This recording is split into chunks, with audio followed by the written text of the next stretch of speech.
Good morning, everyone, and welcome back to the Suburban Rifleman. I did take my new Kel-Tec P15 subcompact double stack 9mm out to the range last night and shot it successfully. I put a 50 round box through it. I know that's not exactly an exhaustive test, but I had absolutely no malfunctions.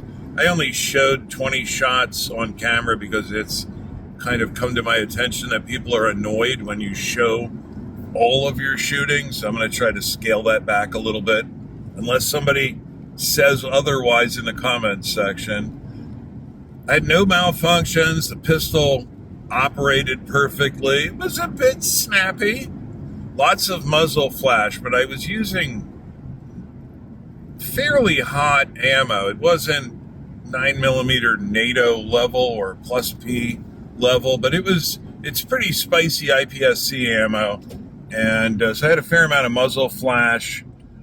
I did catch a couple of cool flashes, although I was only filming at 30 frames per second, so I only had a couple of muzzle flash stills to choose from for a thumbnail, but I think I got a pretty good shot. Anyway, the pistol functioned perfectly, and this morning while I was having my coffee, I disassembled the pistol to take a look at the inside. I didn't notice any really undue wear. Most pistols, and I think probably Kel-Tec more than anybody else, require a bit of break-in. When the pistol was brand new and I would work this slide, it was a little bit screechy. It's much smoother now, and I did notice some normal break-in wear on the frame rails, on the chassis. I also noticed some normal break-in wear on the slide rails. There was a little bit of metal compound mixed in with the lubricating oil, which is to be expected, but I didn't see any really undue wear. Everything looked fine functionally inside the pistol, with one exception, and that is the guide rod, and more specifically the outer of the two recoil springs on the guide rod. And I can't show you that while I'm driving, but sometime today I'll put this on the bench and we'll take a closer look at what's going on here. I have reached out to Kel-Tec. If my past experiences with Kel-Tec's customer support are any indication, I'm sure they will resolve this quite quickly. I don't think it's a huge problem. It may require a revision of either the guide rod or the outer spring to correct, but I want to make Kel-Tec aware of it, and more importantly, I want to make you guys aware of it so you know what to look for. It might not be immediately apparent if you don't know exactly what you're looking at when you take your pistol apart. So we'll get into that in just a moment. Okay, so here is the recoil spring and guide rod assembly from my Kel-Tec P15. This is the rear end of the assembly. This is the front end of the assembly. You can see the whole thing is held together with a little Allen drive machine screw. There's a steel collar here.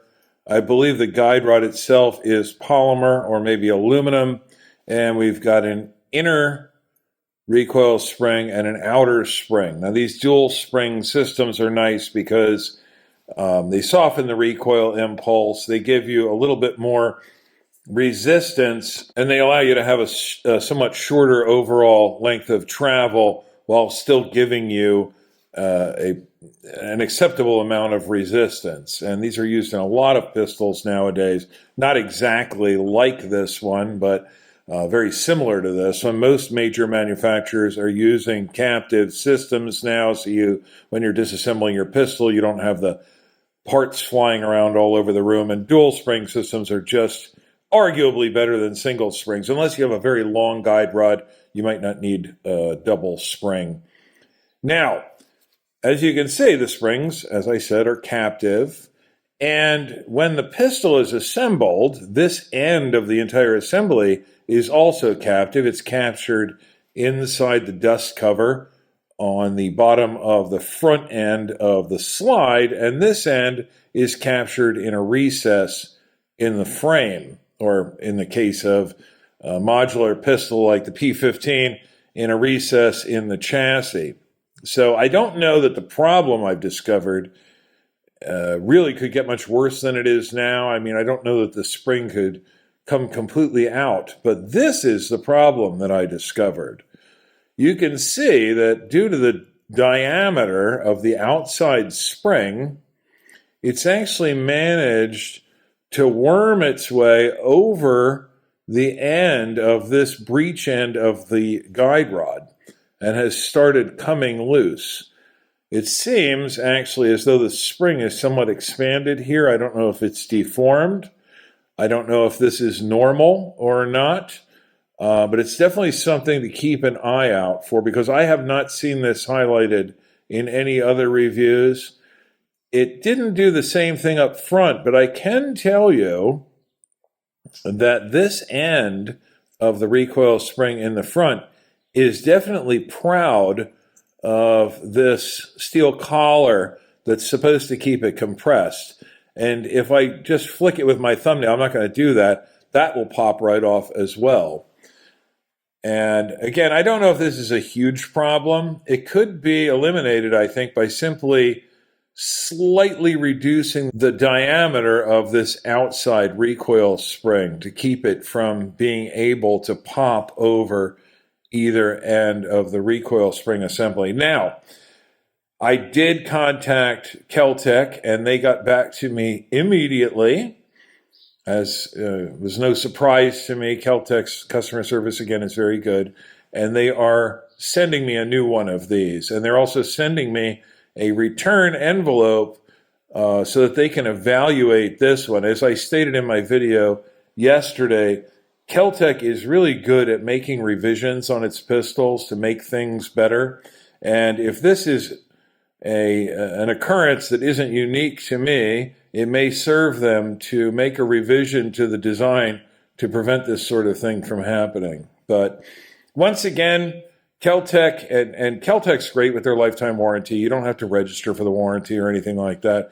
You just contact them, give them a little bit of information, and they usually jump immediately into action. So I'll post an update as soon as I know a little bit more, once I see what the new recoil spring assembly looks like, and after I have a chance to shoot the pistol with that, and we'll see how it works. So stay tuned for that.